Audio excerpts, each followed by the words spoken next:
2026 वर्ष अर्ध्यावर आले आणि ती मोठमोठी ध्येय अजूनही फक्त कागदावरच आहेत का? जर उत्तर हो असेल तर नेपोलियन हिलच्या तत्वांवर आधारित ही 9 महिन्यांची योजना खूप खास ठरू शकते.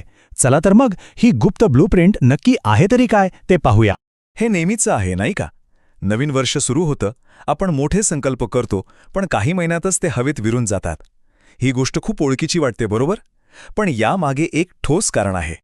आपल्याला वाटतं की आपल्यात इच्छाशक्ती कमी आहे, पण खरं कारण ते नाहीये.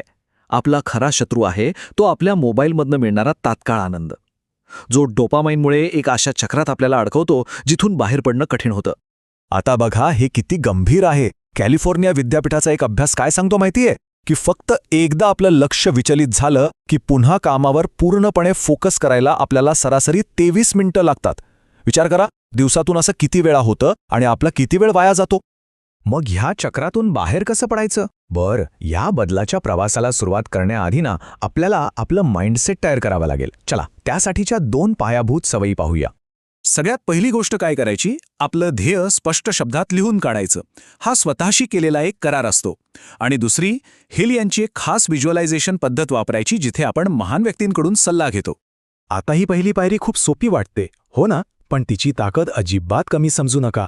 संशोधन सांगतं की फक्त आपलं ध्येय लिहून काढल्यानं ते पूर्ण होण्याची शक्यता तब्बल 42% वाढते.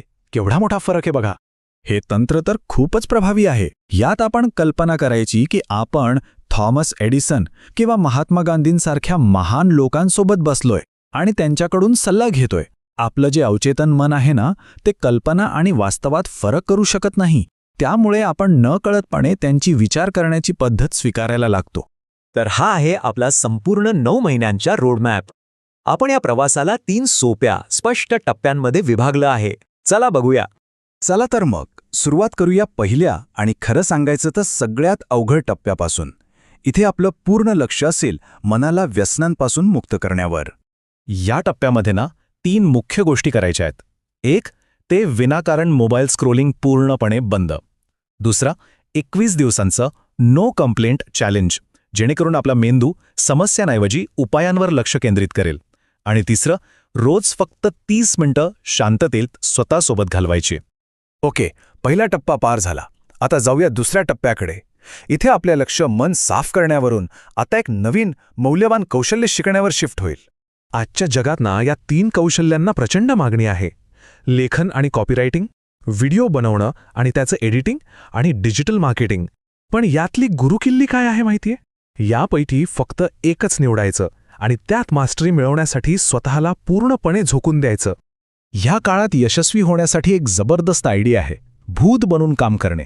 म्हणजे काय? सोप्पं आहे. काही काळासाठी सगळ्या सोशल कार्यक्रमांमधून, गोंधळातून गायबच व्हायचं. ध्येयांबद्दल बोलायचं नाही, आपलं काम बोललं पाहिजे, आपले रिझल्ट्स बोलले पाहिजेत. आता या घोस मोडमध्ये फोकस कसा टिकवायचा? त्यासाठी पोमोडोरो टेक्निक वापरायचं. हे खूप साधं पण तितकंच प्रभावी आहे.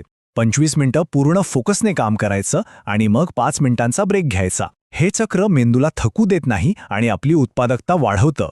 आणि हो, हे काहीतरी उगाच छान वाटणारं तंत्र नाहीये. याचे रिझल्ट्स सिद्ध झालेत. अभ्यास असं सांगतो की पोमोडोरो टेक्निकमुळे आपली प्रोडक्टिव्हिटी तब्बल 40% वाढू शकते. बघा केवढी ताकद आहे या साध्या तंत्रात. चला आता वळूया आपल्या शेवटच्या टप्प्याकडे. इथे आपण जे नवीन कौशल्य शिकलोय त्याचा उपयोग करायचा आहे आणि एक सपोर्टिव्ह नेटवर्क उभं करायचं आहे. संपत्ती निर्माण करण्याची सुरुवात होते ती आपल्या विचारांमधून. पैसा वाईट आहे यासारखे विचार सोडून, पैसा हे इतरांच्या समस्या सोडवण्याचं आणि त्यांना मदत करण्याचं एक साधन आहे, हा विचार स्वीकारणं खूप महत्त्वाचं आहे. आता दुसऱ्या टप्प्यात जे कौशल्य मिळवलं त्याचा वापर करून खऱ्या आयुष्यातल्या समस्या कशा सोडवता येतील ही त्याची काही उदाहरणं आहेत.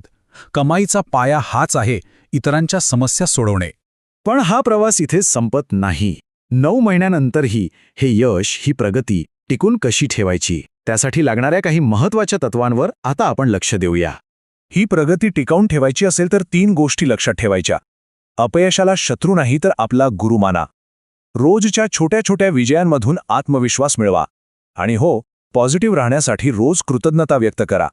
हीच आपली खरी ताकद आहे. याच योजनेत उल्लेख असलेल्या एका महान व्यक्तीचं हे वाक्य बघा. मी अयशस्वी झालो नाही, मी फक्त असे 10,000 मार्ग शोधले आहेत जे काम करत नाहीत. अपयशाकडे बघण्याचा आपला दृष्टिकोनच बदलून टाकतं. अपयश हा शेवट नाही, तर ती शिकण्याची एक पायरी आहे. तर प्लॅन तर आत्ता समोर आहे. आता प्रश्न हा आहे की आपण फक्त बोलणार आहोत की करून दाखवणार आहोत.